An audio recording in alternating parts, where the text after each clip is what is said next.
Clip number 460۔ اس clip میں آپ سورہ توبہ کی آیت نمبر 96 سے 98 تک کی تلاوت، ترجمہ، تفسیر قرآن صراط الجنان سماعت فرمائیں گے۔ بسم اللہ الرحمن الرحیم۔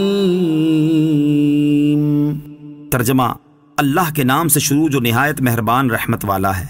یحلفون لکم لترضوا عنہم فَإِن تَرْضَوْا عَنْهُمْ فَإِنَّ اللَّهَ لَا يَرْضَى عَنِ الْقَوْمِ الْفَاسِقِينَ۔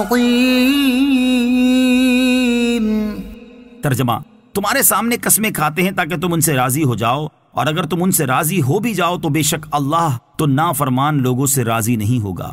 یحلفون لکم، تمہارے سامنے قسمیں کھاتے ہیں، یعنی اے مسلمانوں، منافقین تمہارے سامنے تمہاری رضا حاصل کرنے کے لیے اللہ عز و جل کی قسمیں کھاتے ہیں تاکہ اس طرح انہیں دنیا میں نفع حاصل ہو۔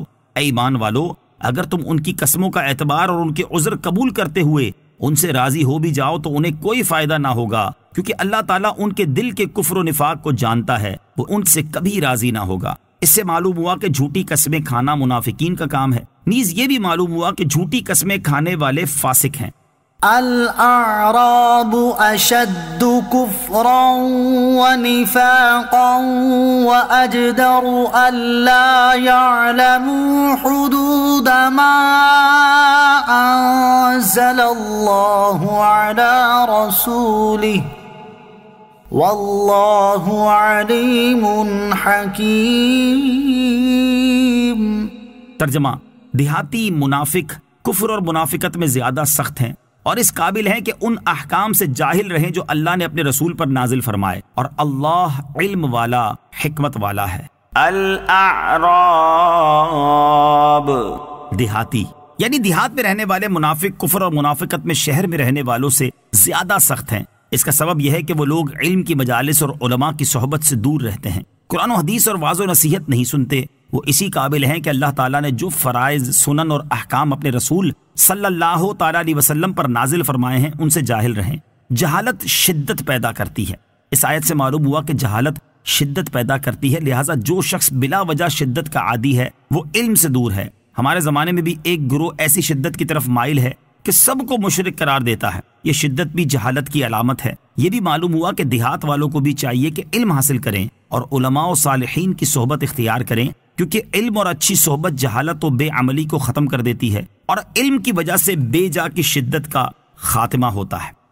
وَمِنَ الْأَعْرَابِ مَن يَتَّخِذُ مَا يُنفِقُ مَغْرَمًا وَيَتَرَبَّصُ بِكُمُ الدَّوَائِرَ عَلَيْهِمْ دَائِرَةُ السَّوْءِ وَاللَّهُ سَمِيعٌ عَلِيمٌ۔ ترجمہ، اور کچھ دیہاتی وہ ہیں کہ وہ جو کچھ اللہ کی راہ میں خرچ کرتے ہیں اسے تاوان سمجھتے ہیں اور تم پر گردشیں آنے کے انتظار میں رہتے ہیں۔ بری گردش انہی پر ہے اور اللہ سننے والا، جاننے والا ہے۔ وَمِنَ الْأَعْرَابِ،